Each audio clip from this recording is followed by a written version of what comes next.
All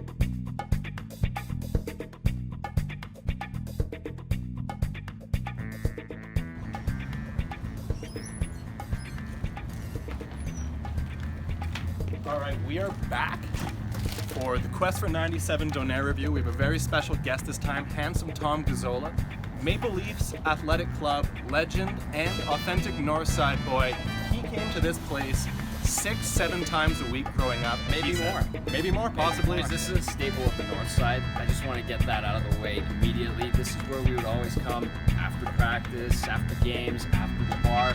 It's been here for, I don't know, 15, 20 years, and they treat you right in there. Everyone knows on the North Side, if you want a great Donair, you come to Swiss any time of the day. And I want the world to know that this is the Nation Donair Review Breakfast Edition. We're here at 10:30 a.m., so let's see how Swiss holds up during breakfast time.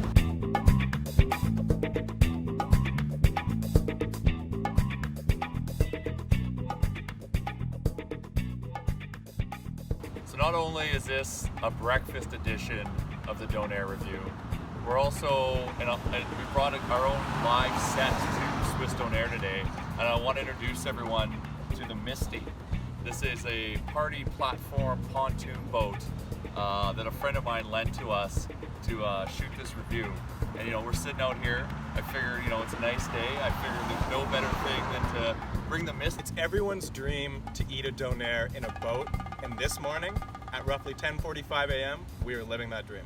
I have to say, this is a wonderful piece of engineering, as is this. So I'm very much looking forward to Way to bring eating it a to the Donair on the Misty with you guys for breakfast. Packaging and the presentation so far, this just looks like a delicious, well-wrapped missile of flavor. I like the presentation with Swiss because they keep it nice, tight, and compact. What did you call this? The Donair condom? The Donair condom, yes. It's an ample size, and then if you'll notice the tight bun at the bottom. That's going to ensure for less leakage, because Donairs, the important thing about Donairs is sauce. You want to keep it all in.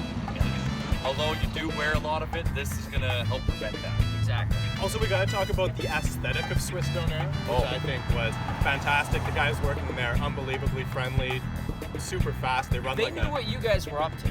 Oh, they knew what we were away. doing. And they recognized him from his childhood. They're like, we know you. Initial thoughts and reactions, without even taking a bite of this, is this place could be going high today, boys.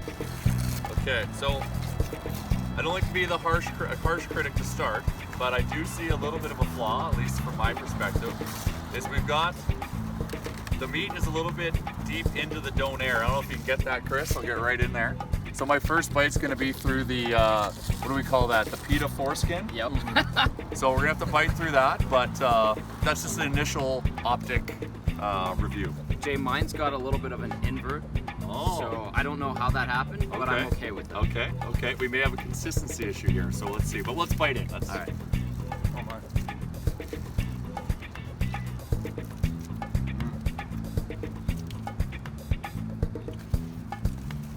So after last week's debacle of high voltage Donair, not saying that it's a bad place, the fact that there was a lack of meat in the Donair, biting into this, just I feel restored. Lots of meat. Very happy. Really get the spices off the meat. The seasoning is prominent, I find, with Swiss. And it's a soft bite. We're dealing with the steamed pita. Crucial. I think when you bite through this, it's like a fluid bite. Like it's not, you don't. This is like extremely easy to eat. It's very easy to eat. Like it's just, you're just carving through this. Like there's no challenges. What I appreciate is how the sauce kind of sits in the crevice of the meat. And some places put their sauces in the weirdest spots where you don't really get the right amount every bite. I like where it lands with the Donair from Swiss. Like lots of times you get it where the sauce really collects at the bottom. Yeah. And this one you kind of like, look, if you look at mine right now, you've got yourself like a pool of sauce right here in the middle, which is kind of like, look, I'm going to take a big bite of meat here and it's going to be just like a real juicy go. But I'm halfway through and I've got no sauce collection in the bottom, so I know it's still in there. So I'm going to get it all in me, which I'm fucking very excited about.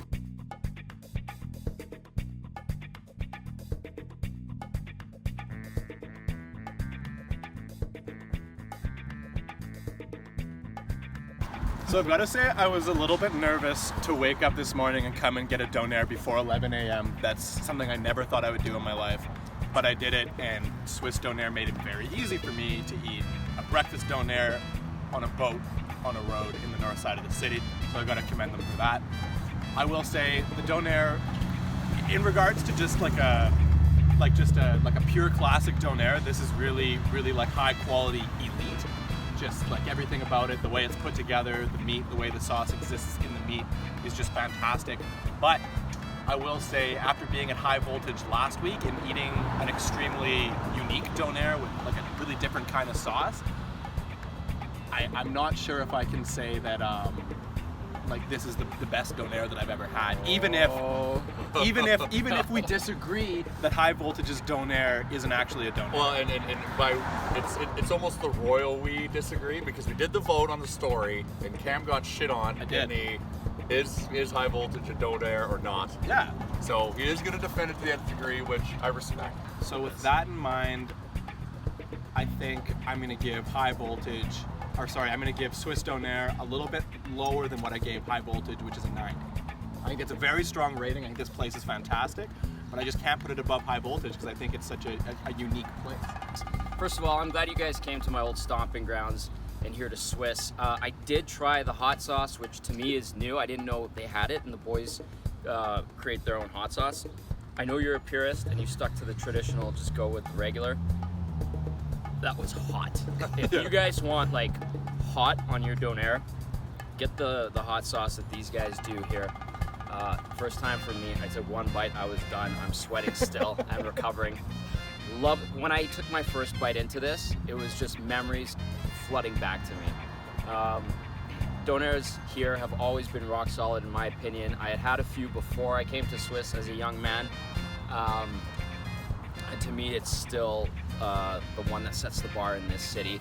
And you know how you go to Philly and everyone's got a cheesesteak place. You gotta go to Gino's and Pat's, and you gotta go to Fat Mike's. Everyone in the city has their Donair place here in Edmonton, and I respect that. But my place is Swiss, so I'm gonna give it a 93 because it's classic, it's good, and it never lets you down. Well, I want to start off mine with, I brought the Misty to a Donair review, and I didn't want to let it down by taking it to a dud place. So I'm gonna, first of all, before I even throw out a number or attack this or prop it up, is I will say that Swiss Donair is Misty. Yes. So like, I am honored to be eating a Donair in the Misty, and the Misty is honored that it's a Swiss Donair. So now that we go into this, because I have to be critical always, because this is always my take. This was a good Donair, but I gotta point out the one little negative. I didn't find their sweet sauce to be the best that we've had yet. It's good, but it wasn't great. Now, having said that, with the steamed pita and the meat quantity and the cheese and the sauce distribution and the wrapping, the lack of mess, consistency, The vibe, like, aesthetic, all of it. This was a fantastic breakfast Donair. I never thought I would ever say those words. So I am gonna hang a bit on the sauce, a little bit. I'm gonna hang a bit on the sauce of my rating. So I'm gonna come and give Swiss an 89, which is still a really solid score. So thanks again, boys. And Nation, thanks for watching, and keep suggesting where we're gonna go. So we're either gonna come and pump your shit or shit on it. But either way, we're gonna come and eat your Donair because we're not done doing these reviews.